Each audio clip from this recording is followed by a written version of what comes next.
오늘 우리에게 주시는 말씀은 시편 119편 11절에서 13절 말씀입니다. 내가 주께 범죄하지 아니하려 하여 주의 말씀을 내 마음에 두었나이다.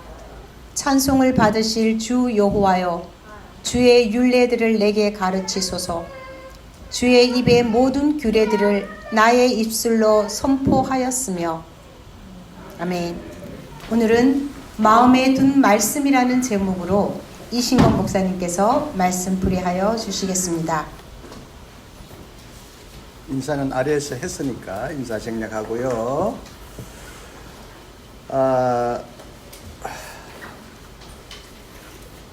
낮은다리 교회 제가 와서 이제 말씀 풀이하면서 그냥 뭐 절기에 맞는 본문을 택할 수도 있겠지만, 지난번 말씀드린 대로 메슬로의 욕구 이론에 따라서 하나씩 말씀을 비교하면서 살아가면 좋겠다. 일평생 인간은 욕망하고 욕구가 끊어지는 날 죽는 거고, 죽은 사람은 욕망하지 않잖아요.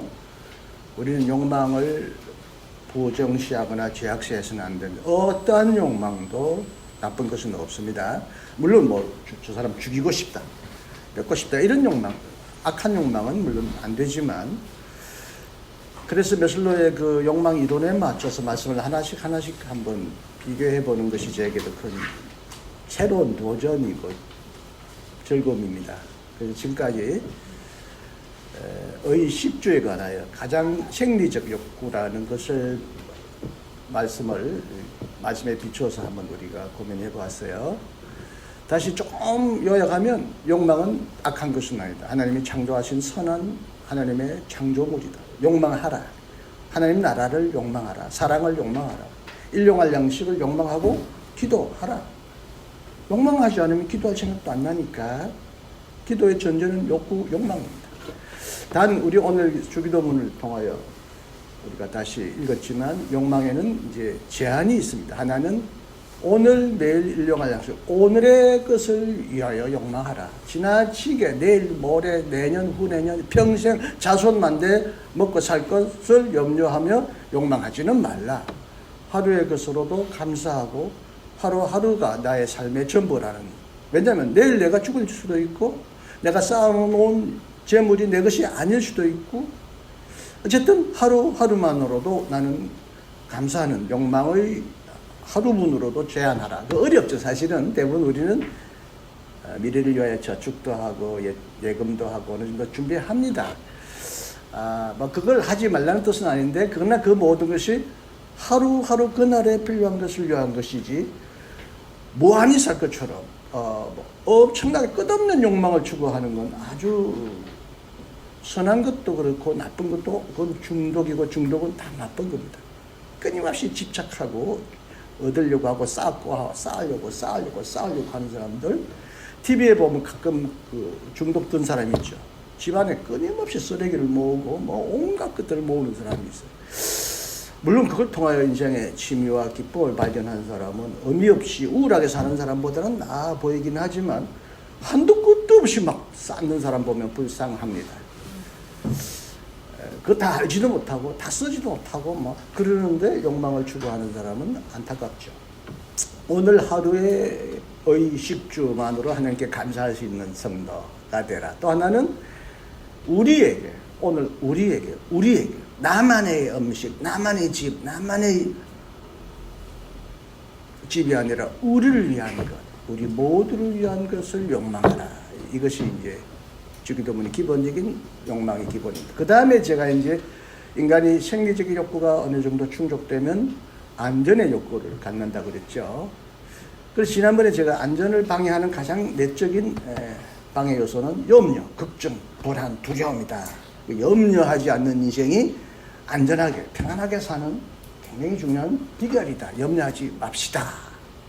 이건 이제 부정적인 의미에서 그렇고, 다음에 내가 이제 말씀드릴 때는 염려하지 마라가 아니라 해라. 뭐야? 담대하라. 침착하라. 평안하라. 하라라는 이런 의미에서 말씀을 풀이할까 그냥 준비하고 있었는데, 김원도 목사님이 말씀 묵상의 중요성이 오늘날 우리 교회에서 강조되고 있으니까 말씀 묵상에 관한 얘기를 좀 해달라고 그래서 오늘은 조금 궤도를 이탈해서 말씀 묵상의 중요성에 대하여 여러분에게 한번 고민해보고 내 생각을 여러분에게 드리겠습니다. 우리가 매일매일 음식을 먹는 것이 나를 결정합니다. 내 건강을.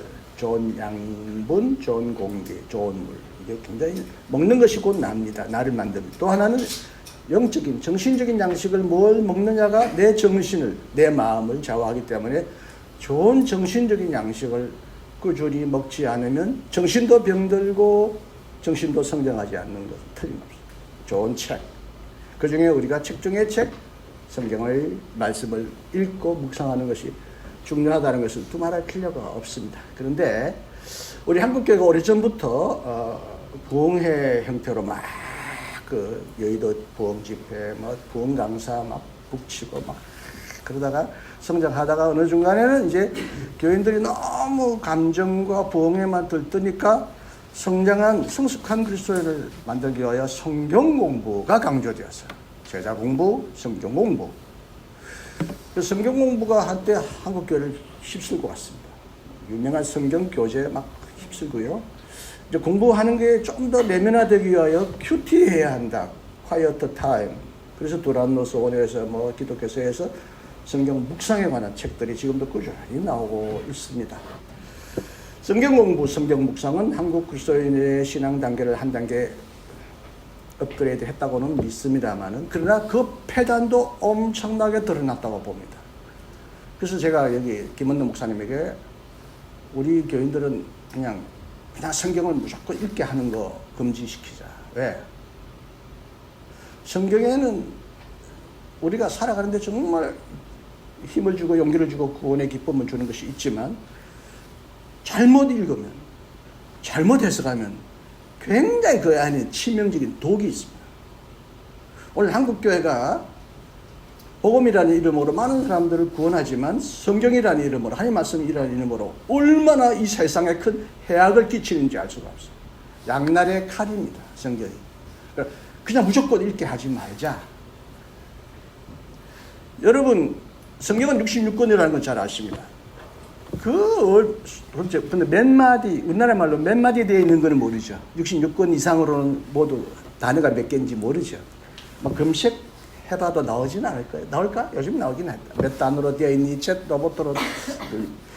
가장 자주 나오는 단어가 뭘까? 한번 두드려 봤어요? 성경에 제일 자주 나오는 낱말이 뭘까요? 궁금하지 않았나요? 마이크를 조금만 올려주시면. 아, 예. 볼 수 있나요? 사랑일까요? 하나님일까요? 믿음일까요? 여러분 알아서 하십시오. 내가 대답을 드릴 생각은 없습니다.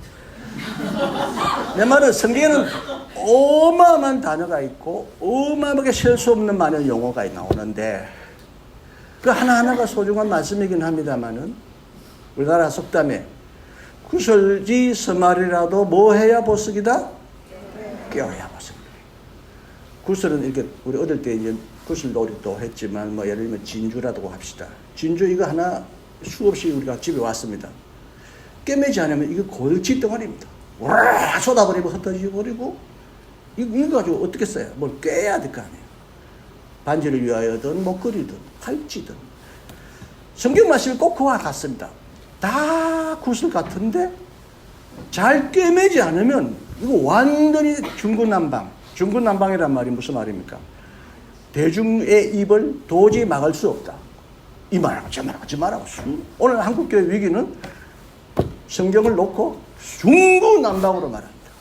어떤 목사님이 이렇게 말하고 지금 똑같은 본문을 놓고 막 중구난방 그래 막 도대체 뭘 믿으라는 거야? 정신병자 만드네?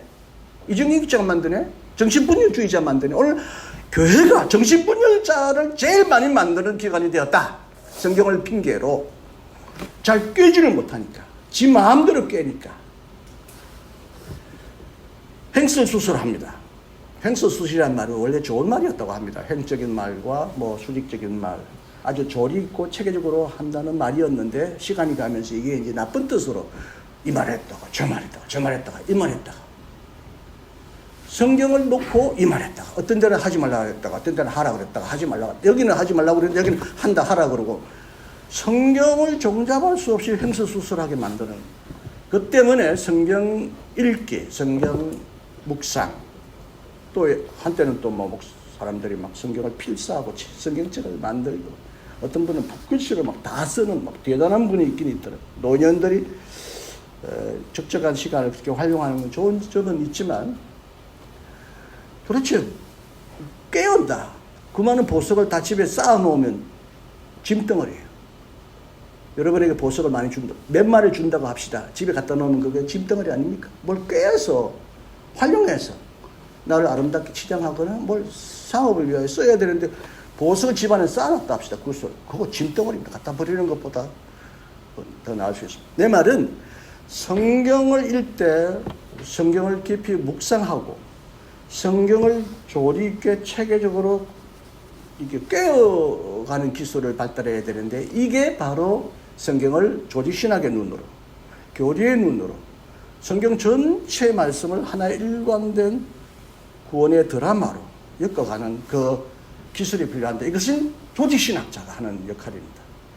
근데 한국 교회는요 교리교육이 없고요 조직신학 강의가 전혀 없고요 나 같은 위대한 조직신학자를 교회가 부르지를 않아요. 찾지를 않아요.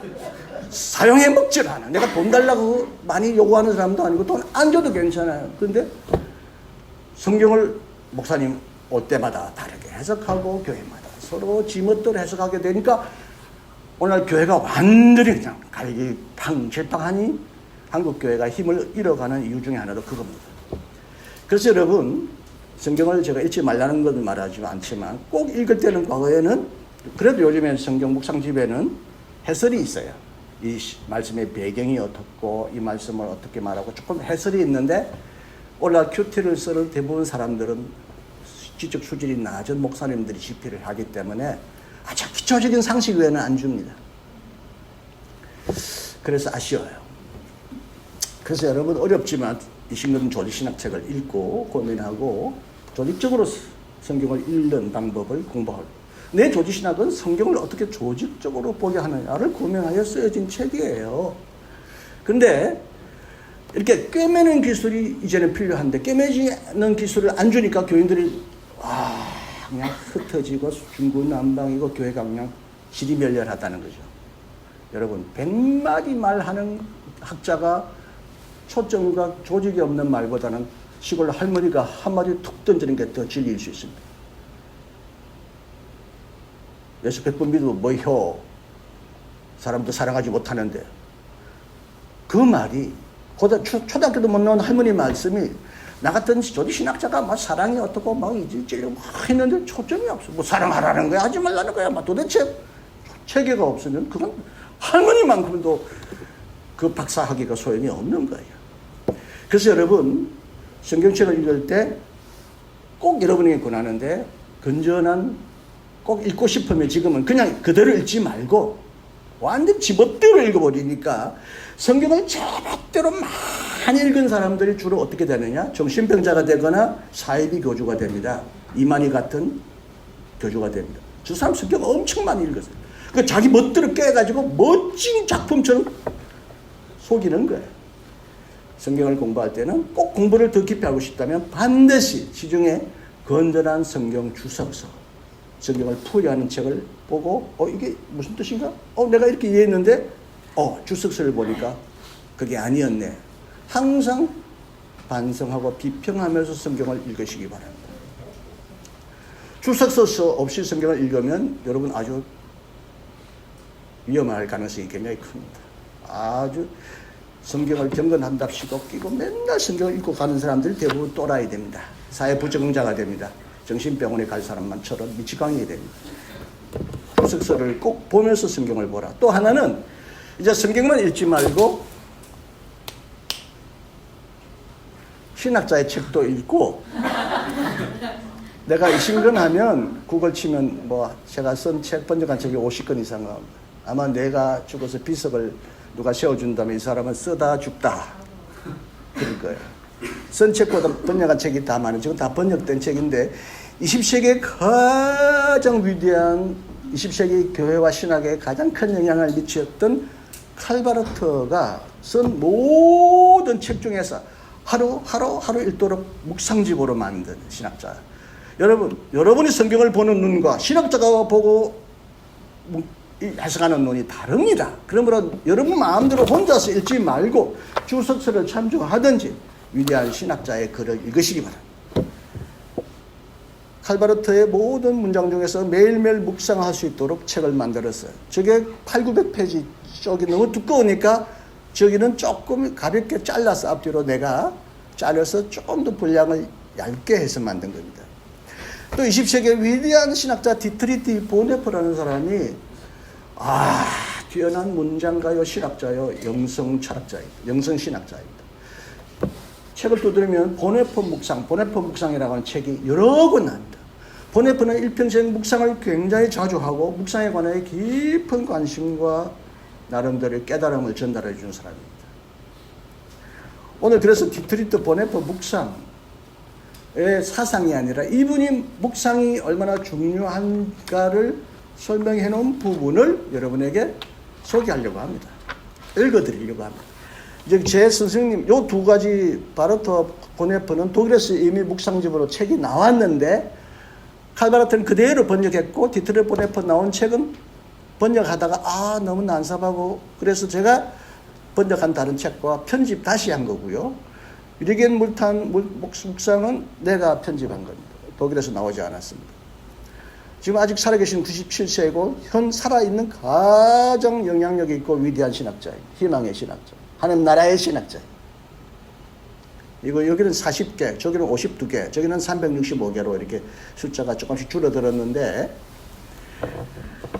여러분 다른 책 보지 말고 이 책을 꼭 신학자들이 어떻게 성경을 읽고 어떻게 해석하는가 신학자의 도움을 꼭 받기를 바랍니다. 여러분 마음대로 성경을 읽지 말고 성경 묵상 마음대로 하지 말고 혼자서 하지 말고 꼭 전문가의 도움을 받아서 묵상하시기 바랍니다.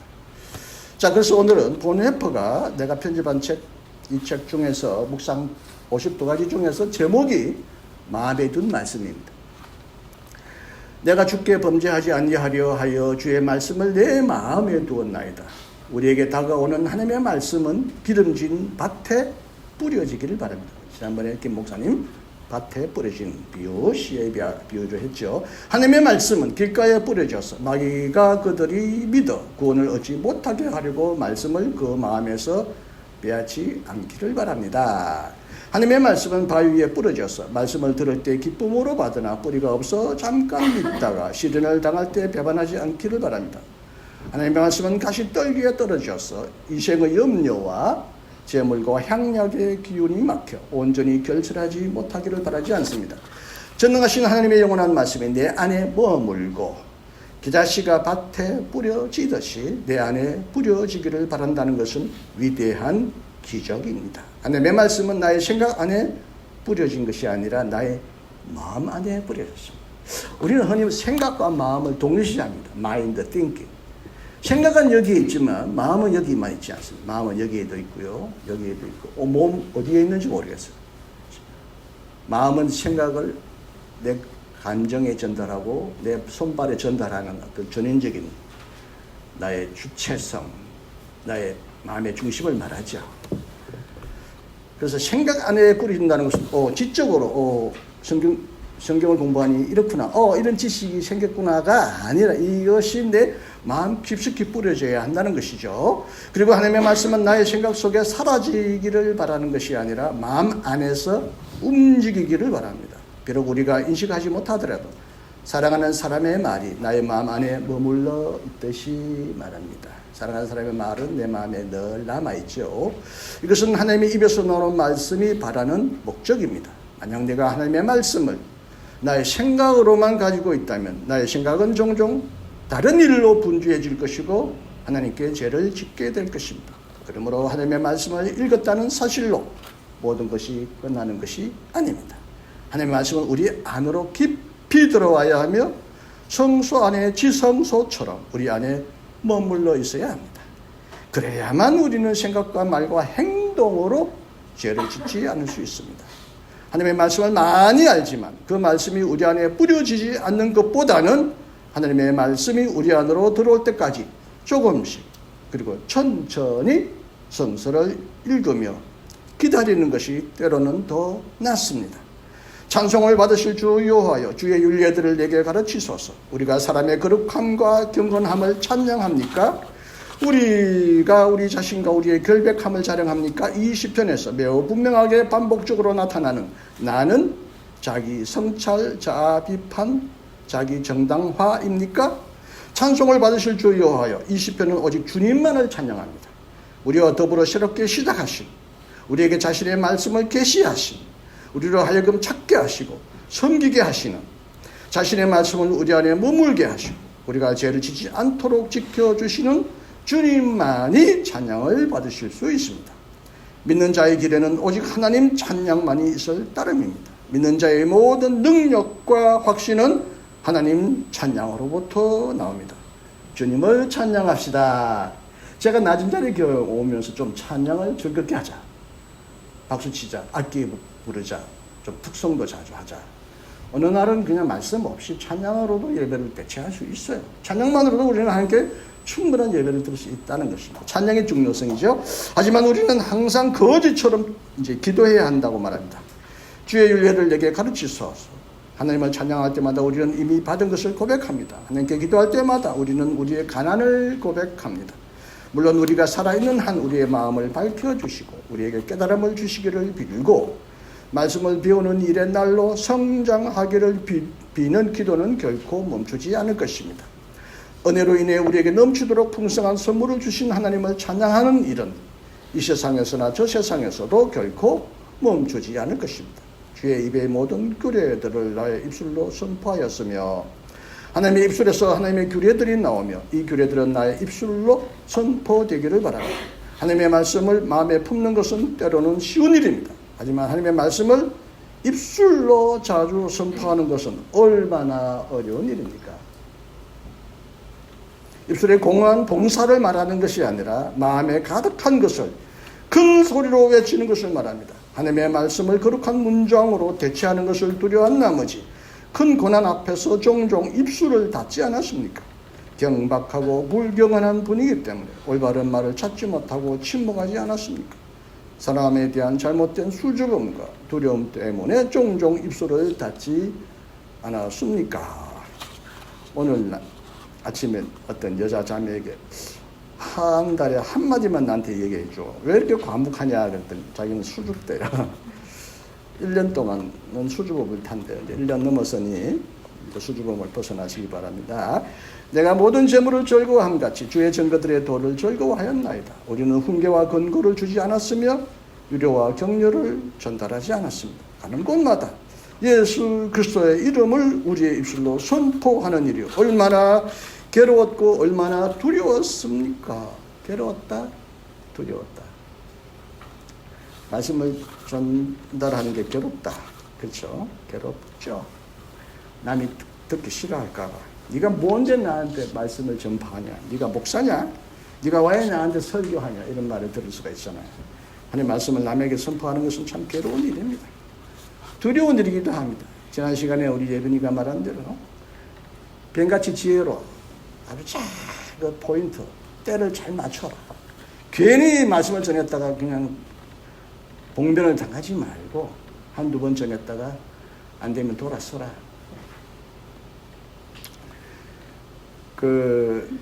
마땅한 사람에게 꼭 이 말씀이 필요한 사람에게 말씀이 갈급한 사람에게 말씀을 전하는 것이 좋다. 그래서 가난한 자에게 복음을 전하는 것이 좋다는 거예요. 배부른 자에게는 복음이 안 들어갑니다. 우리 한국교회가 지금 부흥이 안 될 뿐만 아니라 쇠퇴하는 이유도 배가 불러졌기 때문이에요. 여기가 천국 같은데 뭐 또 다른 천국을 찾아. 그래서 아직도 우리는 낮은 자리, 고통에 있는 자리, 불쌍한 자리, 병든 사람, 가난한 사람을 찾아가고 그들에게 복음이 들어가야 복음을 잘 받아들입니다. 헛수고하지 마시기 바랍니다. 가난한 사람을 찾아가십시오. 정말 마음이 갈급한 사람을 찾아가십시오. 배부른 사람에게는 그냥 전달 생각하지 마세요. 그냥 그 시간에 차라리 병든 사람을 가서 위로하고 하는 말씀을 전하세요. 하나님의 모든 규례들을 입술로 선포하면서도 이와 동시에 영적인 습관에 빠지지 않도록 도덕을 외치는 자가 되지 않으면, 도덕을 또 외치면 안 된다. 그렇게 살면 안 돼요. 창조보고 창자같이 살면 안 돼요. 그럼 전도가 되겠어요? 예수님은 창조보고 나도 너에게 죄가 있다고 말하지 않을 테니까 라고 그랬어요. 누구도 정죄하지 않았어요. 나는 의인인데 너는 죄인이구나. 예수 안 믿으니까 너는 죄인이야.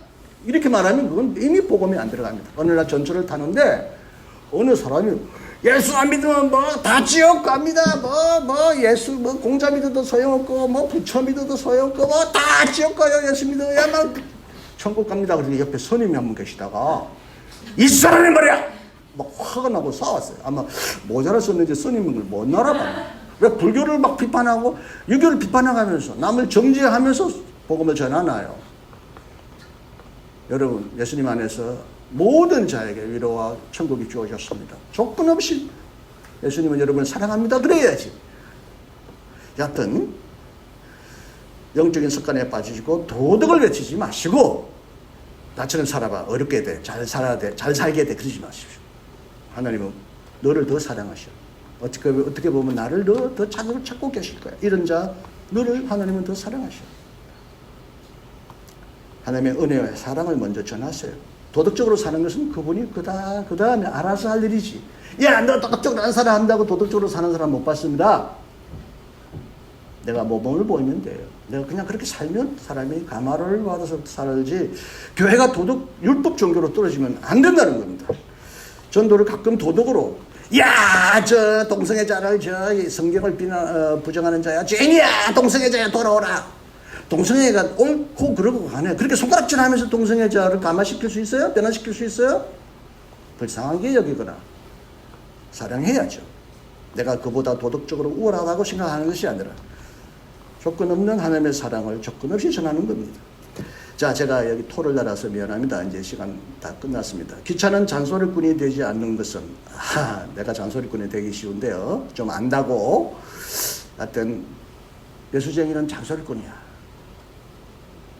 말이 많아. 그 말대로 대부분 안 살아.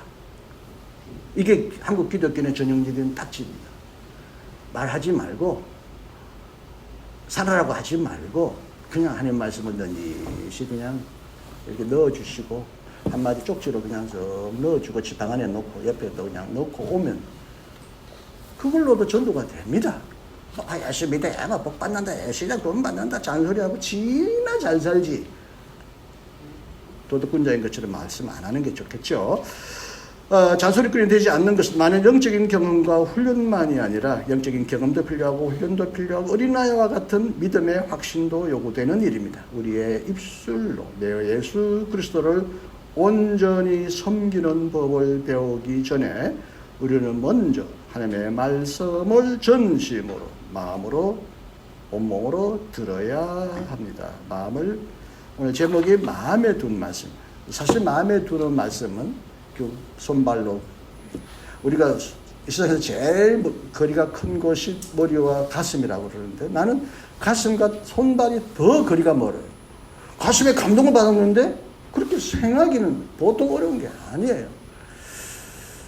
하나님의 말씀을 내 마음에 두고 되새기고, 우리가 이제 묵상이라고 그러는데 되새긴다. 동물 되새기는 동물처럼 말씀을 계속 되새기고 묵상하고 되새기고 묵상하면서 이것이 어느덧 말씀이 내가 되고 내 손발이 되고 생활이 된다면 얼마나 좋겠습니까? 이제 한국교회는 많은 그리스도인이 필요한 건 아니라 온전한 그리스도인을 필요로 합니다. 말이 많은 그리스도인이 똑똑한 그리스도인이 아니라 온전한 인격의 사람, 저절로 그리스도의 향기가 나오는 사람.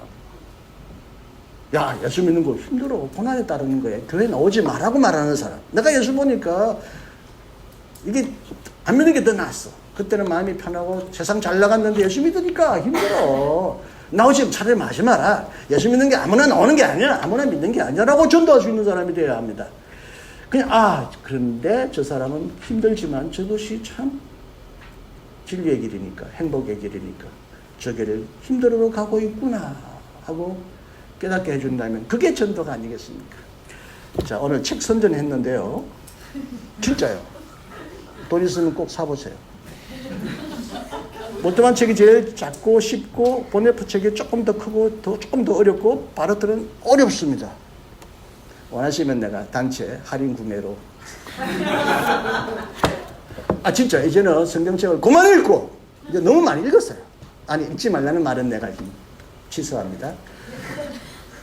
읽을 때 꼭 그게 맞는 좋은 주석서가 누군지 목사님께 조언해서 주석서를 놓고 같이 읽으시기 바랍니다. 왜냐하면 이해할 수 없는 성경 말씀이 한두 군데가 아니기 때문에 내 멋대로 오해할 말씀이 한두 군데가 아니기 때문에 반드시 주석을 놓고 보든지 이제는 그냥 한 점핑해서 위대한 조직신학자가 성경 말씀을 어떻게 풀이했는지 이 신근이가 한국의 신앙 묵상집을 퍼뜨렸는데 별로 아직도 돈 뿌리는 시원치 않아요.